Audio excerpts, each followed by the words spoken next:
ബെറ്റിയോട് യാത്ര പറഞ്ഞിറങ്ങുമ്പോഴും അവളുടെ കണ്ണുകൾ ചുറ്റുപാടും നിരീക്ഷിക്കുന്നുണ്ടായിരുന്നു.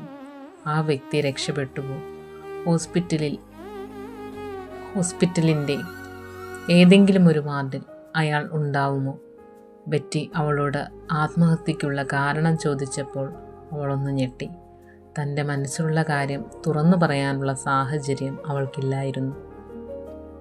അവൾ ആ ചോദ്യത്തിൻ്റെ നീറ്റലിൽ മുഖം കുനിച്ചു നിന്നു. ഒറ്റപ്പെടൽ വരിഞ്ഞു മുറുക്കി ശ്വാസം മുട്ടിച്ചിട്ടും മരണത്തിൻ്റെ അനന്തതയിലേക്ക് നീങ്ങാൻ തയ്യാറാകാത്ത മനസ്സാണ് ബെറ്റിയുടെ ചോദ്യത്തിനു മുന്നിൽ ആടിയുലഞ്ഞു നിൽക്കുന്നത്. എങ്കിലും അവൾ മറുപടിയൊന്നും പറഞ്ഞില്ല. അപ്പയുടെ കൈ അവളെ മുറുകെ പിടിക്കും വരെ മനസ്സ് വളരെ വ്യസനപ്പെട്ടുകൊണ്ടേയിരുന്നു അയാളെ ഓർത്ത്. തിരുവനന്തപുരത്തു നിന്നും ആലപ്പുഴയിലേക്കുള്ള യാത്രയിലുടനീളം തന്നിൽ വന്ന മാറ്റത്തിൻ്റെ ഭാവങ്ങളെക്കുറിച്ച് അവൾ വിലയിരുത്തുകയായിരുന്നു.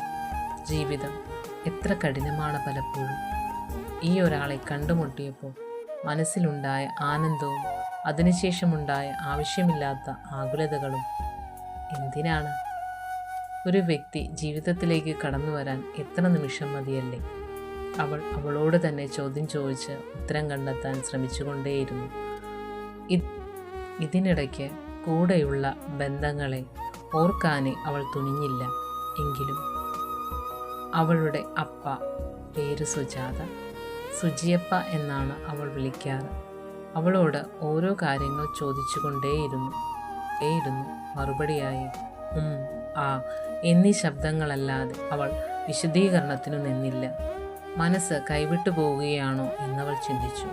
വീട്ടിൽ ചെന്ന് ഒന്ന് നന്നായി കിടന്നുറങ്ങണം. അച്ഛൻ്റെയും അമ്മയുടെയും അടുക്കൽ ചെന്ന് തൻ്റെ വ്യസനങ്ങൾ മുഴുവൻ പറയണം.